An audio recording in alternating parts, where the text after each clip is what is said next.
ନମସ୍କାର ଦର୍ଶକ ବନ୍ଧୁ, ମୁଁ ଜୀବନ ସ୍ୱାଗତ କରୁଛି ମୋର ଆଜିର ଆଉ ଏକ ନୂଆ ଭିଡ଼ିଓରେ। ଦର୍ଶକ ବନ୍ଧୁ, ସୁଭଦ୍ରା ଯୋଜନାକୁ ନେଇ ଆପଣମାନଙ୍କ ଗୋଟେ ବହୁତ ବଡ଼ ଅପଡେଟ୍ ନେଇକି ଆସିଛି, ଯାହାକି ସୁଭଦ୍ରା ଯୋଜନାରେ ଏଥର 5,000 ଟଙ୍କା ନୁହେଁ, ଆପଣଙ୍କୁ ମିଳିବ ଏଥର 25,000 ଟଙ୍କା। এই 25,000 ଟଙ୍କା ଆପଣମାନେ କୋଉମାନେ ପାଇବେ ଏବଂ 5,000 ଟଙ୍କା ଯୋଉମାନଙ୍କର ଅଛି ପଞ୍ଚମ କିସ୍ତିରେ, ତ ସେମାନେ କୋଉମାନେ ପାଇବେ, ତ ସେସବୁ ବିଷୟରେ ମୁଁ ଟୋଟାଲ ଡିଟେଲ୍ସ ଭିଡ଼ିଓ ମଧ୍ୟ ଆପଣଙ୍କୁ ଜଣାଇବା ପାଇଁ ଯାଉଛି। ଭିଡ଼ିଓଟିକୁ ଫାଷ୍ଟରୁ ଲାଷ୍ଟ ପର୍ଯ୍ୟନ୍ତ ଦେଖନ୍ତୁ, ଆପଣମାନେ ଜାଣିପାରିବେ କି ଆପଣଙ୍କ 25,000 ଟଙ୍କା କୋଉମାନେ ପାଇବେ ଏବଂ 5,000 ଟଙ୍କା କୋଉମାନେ ପାଇବେ। ତାପରେ ଯଦି ଆପଣମାନେ ଭିଡ଼ିଓରେ ନୂଆ ଅଛନ୍ତି, ଭିଡ଼ିଓକୁ ଲାଇକ୍ କରି ଚ୍ୟାନେଲଟିକୁ ସବସ୍କ୍ରାଇବ କରିବା ପାଇଁ ଜମା ବି ଭୁଲନ୍ତୁନି। ଯଦି ଆପଣ ଫେସବୁକ୍ ପେଜକୁ ଆମର ଫଲୋ କରୁଛନ୍ତି, ଫେସବୁକ୍ ପେଜର ନାଁ ହେଉଛି ଲିକୁନ ଏକ୍ସପ୍ରେସ୍, ଆପଣ ସେଠି ମଧ୍ୟ ଆପଣମାନେ ଫଲୋ କରିପାରିବେ। ତ ଚାଲନ୍ତୁ ଡେରି ନକରି ଭିଡ଼ିଓଟି ଆଜି ଭିଡ଼ିଓ ଷ୍ଟାର୍ଟ କରିବା। ସୁଭଦ୍ରା ଯୋଜନାକୁ ନେଇକି ଗୋଟେ ବହୁତ ବଡ଼ ଅପଡେଟ୍ ଅଛି, ଚାଲନ୍ତୁ ଭିଡ଼ିଓ ଷ୍ଟାର୍ଟ କରିବା। ଦର୍ଶକ ବନ୍ଧୁ, ଆପଣ ଯୋଉ ଜାଣିଥିବେ ବର୍ତ୍ତମାନ ସୁଭଦ୍ରା ଯୋଜନାରେ ଆପଣଙ୍କର ପଞ୍ଚମ କିସ୍ତି ଆପଣଙ୍କର ଆସିବା ପାଇଁ ଯାଉଛି।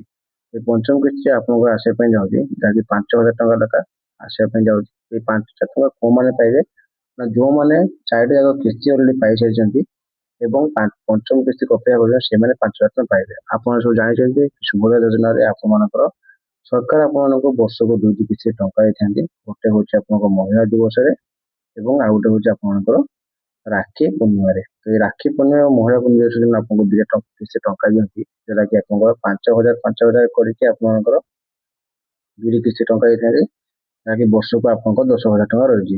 ସରକାର ଆପଣଙ୍କୁ କହିଥିଲେ କ'ଣ ନା 5 ବର୍ଷରେ ଆପଣମାନଙ୍କର 50,000 ଟଙ୍କା ଆପଣମାନଙ୍କୁ ଦିଆଯିବ। ସରକାର ମଧ୍ୟ 10,000 ଟଙ୍କା ଲେଖା ଆପଣଙ୍କୁ ଦେଉଛନ୍ତି। ଅଲରେଡି 4ଟା କିସ୍ତି ଆପଣଙ୍କୁ ଦେଇସାରିଲେଣି। ବର୍ତ୍ତମାନ ଆପଣଙ୍କର ପଞ୍ଚମ କିସ୍ତି ଆସିବା ପାଇଁ ଅଛି। এই ପଞ୍ଚମ କିସ୍ତି ମଧ୍ୟ ଆପଣଙ୍କର 5,000 ଟଙ୍କା ଲେଖା ଆସିବା ପାଇଁ ଯାଉଛି। ତ ବର୍ତ୍ତମାନ ସରକାର ଆପଣ ଘୋଷଣା କରିଛନ୍ତି କି ଯଦି ଆପଣମାନେ ପ୍ରଥମ ଥର ପାଇଁ ଆପ୍ଲାଏ କରିଥିବେ ଏବଂ ଯଦି ଆପଣମାନେ ସୁଭଦ୍ରା ଯୋଜନା ପାଇଁ ଆପଣଙ୍କ ଯାହା କିଛି ଗାଇଡଲାଇନ ରହିଛି, ସେ ଗାଇଡଲାଇନରେ ଯଦି ଆପଣମାନେ ଏଲିଜିବିଲିଟି ଥିବେ, ତ ସେଥିରେ ଆପଣଙ୍କର କେତେ ପାଇବେ ନା 25,000 ଟଙ୍କା ପାଇବେ। 25,000 ଟଙ୍କା କ'ଣ ପାଇଁ ପାଇବେ ନା 5ଟି କିସ୍ତି ରହିଛି 5,000 ଟଙ୍କା ରହିକି ଆପଣଙ୍କର 5ଟା କିସ୍ତି ରହିଛି।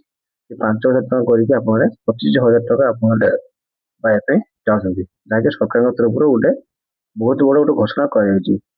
ତ ଆପଣ ବୁଝିପାରିଲେ 25,000 ଟଙ୍କା କୋଉମାନେ ପାଇବେ ଏବଂ 5,000 ଟଙ୍କା କୋଉମାନେ ପାଇବେ। ମନେ ରଖିଥିବେ ଆପଣଙ୍କ 25,000 ଟଙ୍କା ଆପଣ ପାଇବା ପାଇଁ ଯାଉଛନ୍ତି, ସେ 25,000 ଟଙ୍କାଟି ଆପଣମାନେ ଯୋଉମାନେ ଏଲିଜିବୁଲ ଥିବେ, ଯୋଉମାନେ ସୁଭଦ୍ରା ଯୋଜନାରେ ଯାହା କିଛି ନୂଆ ଗାଇଡଲାଇନ ଅଛି ପୁରା ସମ୍ପୂର୍ଣ୍ଣ ଭାବେ ଠିକଠାକ ଥିବ ଏବଂ ତାଙ୍କ ଆଧାର କାର୍ଡରେ KYC ଥିବ ଏବଂ ଡିବିଟି ଲିଙ୍କ ଥିବ, ଏଇସବୁ ଜିନିଷ ଯଦି ଆପଣଙ୍କ ପାଖରେ ଥିବ ତାହେଲେ ଆପଣମାନେ ଏସବୁ ଜିନିଷ ପାଇପାରିବେ। ତ ଆଉ କ'ଣ ରହିଲା ନା ଆପଣଙ୍କୁ ମୁଁ ଅପଡେଟ୍ ଦେଉଛି ଆପଣଙ୍କୁ କି ଯଦି ଆପଣଙ୍କର ଗୋଟେ ପେପର ମୁଁ ଗୋଟେ ଅପଡେଟ୍ ପାଇଛି, ସେଟା ମଧ୍ୟ ଆପଣଙ୍କୁ ଦେଖନ୍ତୁ ଜଣାଇ ଦେଉଛି। ଦେଖନ୍ତୁ ଏଇଟା ଆପଣଙ୍କର ଲେଖା ହେଇଛି କି 28 ମିଳିବ ଆପଣଙ୍କର ସୁଭଦ୍ରାର ପଞ୍ଚମ କିସ୍ତି। ତ ଭୁବନେଶ୍ୱରରେ ଆସନ୍ତା 28 ତାରିଖରେ ରାକ୍ଷୀ ପୂର୍ଣ୍ଣିମାରେ ସୁଭଦ୍ରାର ପଞ୍ଚମ କିସ୍ତି ପ୍ରଦାନ କରାଯିବ।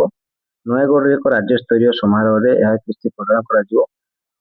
ଅଗଷ୍ଟ ମାସ 28 ତାରିଖ ସୁଦ୍ଧା ଆବେଦନ କରିଥିବା ଯୋଗ୍ୟ ମହିଳାଙ୍କୁ ଏହି କିଛି ଟଙ୍କା ମିଳିବ।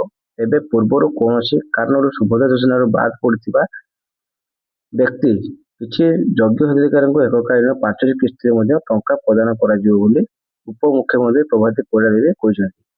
ସୁଭଦ୍ରା ଯୋଜନାରେ ଅଧୀନରେ ଏପର୍ଯ୍ୟନ୍ତ 4ଟି କିସ୍ତିରେ ପ୍ରାୟ 20,600 କୋଟି ଟଙ୍କା ମହିଳା ଆକାଉଣ୍ଟକୁ ଯାଇଛି। ପ୍ରାୟ 1.02 କୋଟି ମହିଳା କେବଳ ଚତୁର୍ଥ କିସ୍ତିରେ ଲାଭ ପାଇଛନ୍ତି। ଏଇଟା ତ ଆପଣଙ୍କର ଗୋଟେ ବହୁତ ବଡ଼ ଅପଡେଟ୍, ଯାହାକି ଆପଣଙ୍କର ମୁଁ କହୁଥିଲି 25,000 ଟଙ୍କା ଆପଣ ପାଇବା ପାଇଁ ଯୋଉଟାକି 5ଟି କିସ୍ତିର ଟଙ୍କା, ତ ସେଟା ଆପଣଙ୍କୁ ମଧ୍ୟ ଯୋଉମାନେ ସୁଭଦ୍ରା ଯୋଜନା ବାହାର କରିଥିବେ କିମ୍ବା ତାଙ୍କର ଯୋଗ୍ୟ ହିତାଧିକାରୀ ଯୋଉମାନେ ଥିବେ ସୁଭଦ୍ରା ଯୋଜନାର, ତ ସେମାନଙ୍କୁ ଏକାଥରେ 5ଟି କିସ୍ତିରେ ଟଙ୍କା ଦିଆଯିବ ବୋଲି ଆପଣଙ୍କୁ ମେନସନ କରାଯାଇଛି। ବୁଝିପାରିଲେ? ଏଇଟା ଥିଲା ଆପଣଙ୍କର ଗୋଟେ ବହୁତ ବଡ଼ ଅପଡେଟ୍। ଗୋଟେ କଥା ଆପଣ ଜାଣି ରଖନ୍ତୁ, ଯଦି ଆପଣ ସୁଭଦ୍ରାରେ ଟଙ୍କା ପାଇବା ପାଇଁ ଯାଉଛନ୍ତି ତାହେଲେ ଆପଣଙ୍କୁ କିଛି ମୁଁ ନିୟମ ଆପଣଙ୍କୁ କହିଦେଉଛି। ଦେଖନ୍ତୁ, ପ୍ରଥମେ ଆପଣଙ୍କୁ KYC କରିବା ପାଇଁ ପଡ଼ିବ ବ୍ୟାଙ୍କ ଖାତାରେ ଏବଂ ଡିବିଟି ଲିଙ୍କ କରିବା ପାଇଁ ପଡ଼ିବ ଆପଣଙ୍କ ନିଜ ବ୍ୟାଙ୍କ ଖାତାରେ। ତାପରେ ମୋବାଇଲ ନମ୍ବର ଯୋଉ ଆପଣଙ୍କର ଅଛି, ଯୋଉଟାକି ଆପଣଙ୍କ ଆଧାର କାର୍ଡର ଆଟାଚ୍ ହେଇକି ଥିବ, ସେଟା ଆପଣମାନେ ମଧ୍ୟ କରିପାରିବେ। ଠିକ ଅଛି? ତ ଏତିକି କିଛି ଜିନିଷ ଆପଣ କହିନିଅନ୍ତୁ। ଆପଣ କରିଲା ପରେ ଆପଣ 16,000 ଟଙ୍କା ନିହାତି ପାଇପାରିବେ। ଏବଂ ଯଦି ଭିଡ଼ିଓଟି ଭଲ ଲାଗିଥିବ, ଯଦି ଭିଡ଼ିଓକୁ ଲାଇକ୍ କରିଦେବେ, ଚ୍ୟାନେଲଟିକୁ ସବସ୍କ୍ରାଇବ କରିଦେବେ, ପାଖରେ ଥିବା ବେଲ୍ ଆଇକନକୁ ଅଲରେ ସେଟ୍ କରିଦେବେ, କାହିଁକିନା ଆମେ ଯାହା ବି କିଛି ନୂଆ ନୂଆ ଗଭର୍ଣ୍ଣମେଣ୍ଟ ଇନଫର୍ମେସନ ଭିଡ଼ିଓ ପକଉଛେ ଆପଣମାନଙ୍କ ପାଖରେ ପହଞ୍ଚି ପାରିବ। ତ ଆଶା କରୁଛି ଆପଣଙ୍କ ଭିଡ଼ିଓଟି ବହୁତ ଭଲ ଥିବ। ଆଜ୍ଞା, ରହୁଛି ଆଜ୍ଞା, ଧନ୍ୟବାଦ।